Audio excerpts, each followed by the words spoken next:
What's up, guys, and welcome to the Tim Sports Talk. And today we have a huge trade in the NFL. They said it was going to get done before the Super Bowl, and they did not disappoint. Late on a Saturday night here on the East Coast, around 10:30, we get a notification that the Detroit Lions trade Matthew Stafford to the Los Angeles Rams. Are you ready for what? 2 first-round picks in the future, so 2022 and 2023, because they don't have one this year to trade away.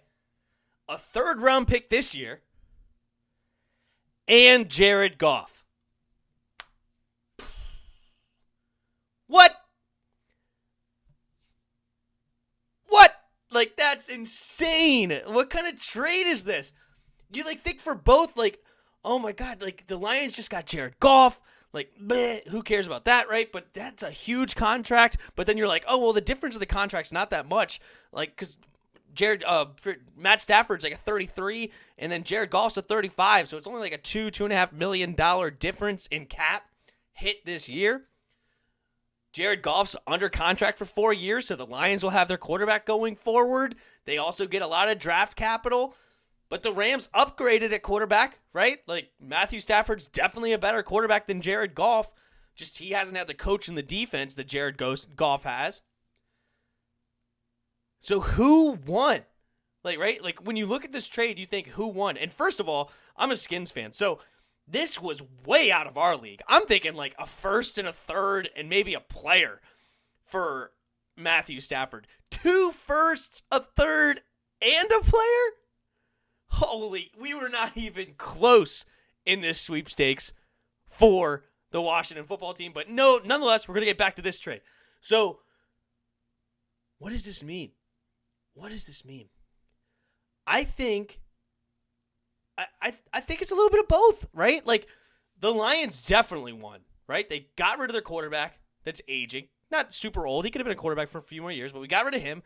We got another capable quarterback. Not a great quarterback, but a capable quarterback in Jared Goff. He's under contract for 4 more years, so we're going to have a quarterback for the future. Then we got a ton of draft capital. We have our 7th overall pick this year. And so I think the future is bright for the Lions, right? Depending on who they hire as their coach, or they got that Dan Campbell guy. So we'll see how he does. But the future can be bright. They have a lot of potential here, but this is a 4 to 5 year plan. Right? It's not next year. They're not going to be good next year. But, even 3 years from now, they have a quarterback. They got some draft picks. They could be a lot different team even 3 years from now. Then you look at the Rams. And the Rams haven't had a first-round pick since 2016, and they just traded him away. So they don't have a single first-round pick on this football team since 2015. And you think, how can you win that way? Well, they do. Every single year they've had a winning year, right? They went 11-5 in Sean McVay's first year. They went 13-3 second year, went to the Super Bowl. They went 9-7. It wasn't a great year. It was a down year for them. But then last year they went 10-6 and won a playoff game. So with no first-round picks, they're still succeeding. And even in 2018, they didn't even have a second-round pick. But they're also trading down, I guess, a lot because they're getting a ton of draft picks.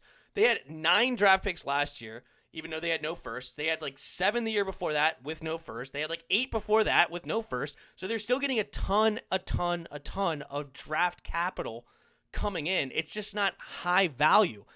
Even though some of them, they've had 2 seconds, maybe 2 thirds or something like that. So they're still getting some even value there. And they're trading these first-round picks away for people that already know, they already know they can do it at the next level, right? They already know that Jalen Ramsey's a beast at this level. They already know Matthew Stafford's very, very good at this level. So you're not using these high draft picks for guys that need to, time to develop, right? And they're also drafting late where they don't get a guy like Chase Young or, somebody like that that's a top 5 pick that's obviously going to hit, a Jalen Ramsey or something like that. They don't get a Jamal Adams that has been a high draft pick that they know is going to succeed. They get these later guys that are also most likely going to succeed, but most of them need a year or two to develop before they become an actual superstar in the league. So they just go get superstars by trading away picks. And then they also sign people in free agency, right? Like in the past, they've signed Ndamukong Suh. They've signed Aqib Talib. They sign these people on their defense that help their defense become better.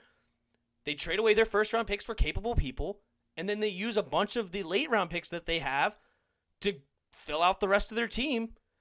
And it's not been terrible, and Jared Goff has not been great to the point where you're like, I really need him to win a Super Bowl. Like, you don't need Jared Goff, and to be honest, he's shown that he's not capable, right? Like, he went to one Super Bowl but only scored 3 points.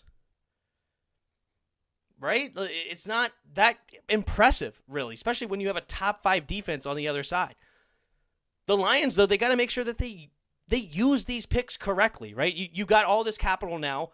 Well, what are you going to do with it, right? I think the Browns had like a 13-pick draft, and it was still a garbage draft, right? They drafted Corey Coleman. Their first pick was like number 11 or 12 or whatever. So they ended up drafting like 5 receivers, and I think all of them were off the team by like 2 years. Like, it's terrible what they were able to do, but they had 13 picks. So you're like, oh, they're going to have a great draft. Not necessarily. So the same thing has to happen with Detroit, that they actually have to use these first-round picks to actually turn it into something to make it so it's not a waste of time. And so it's hard to say, did they actually win? I think it's way too much for Matthew Stafford, but you got rid of Jared Goff, got rid of that contract. I mean, Matthew Stafford's contract goes down. I believe it's like 32, 33 this year. It might jump up like a little bit the next year after that, but then it goes to 28.5. And then year 4 for Matthew Stafford or year 3? I don't remember now. I'm getting it mixed up.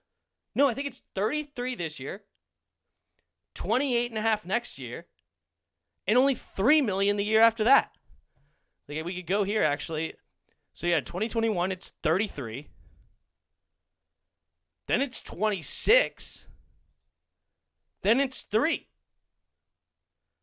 So their cap hit is actually better than it was with Jared Goff.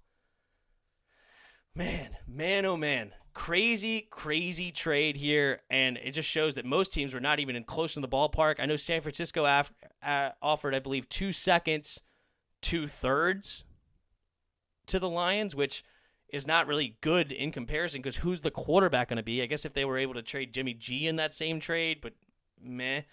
So the Lions, I think, got the best offer they possibly could, and yet the Rams are still going to be a good team next year. They're not going to be a bad team. They got to figure out their cap situation, though. They're still negative 30 in the cap, so they're going to save $2 million on this cap situation. But outside of that, I don't know what they're going to do. Maybe they're able to restructure a little bit with Matt Stafford. Who knows? Like, spread that out a little bit because as I said, he's only a $3 million cap hit his last year.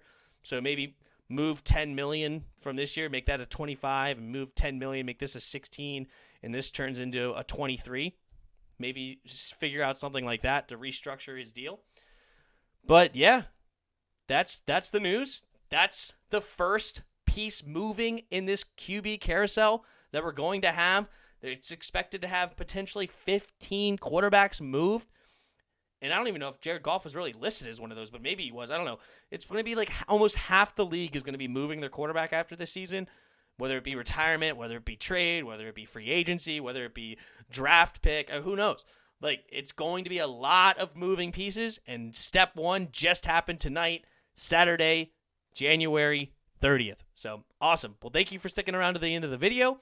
Please hit that like button. Please hit that subscribe button. Also, there's a Discord link in the description. Go in there and talk some football with us. But also, you can leave a comment down below if you have something to say, if you have something that you want to critique me on, or if you just want to say hi, please go leave your comments down there. And last but not least, there are also donation links in the description. If you feel so kind, you can donate to help me grow this channel and move up in the world. But thank you for sticking around to the end, and until next time, see ya!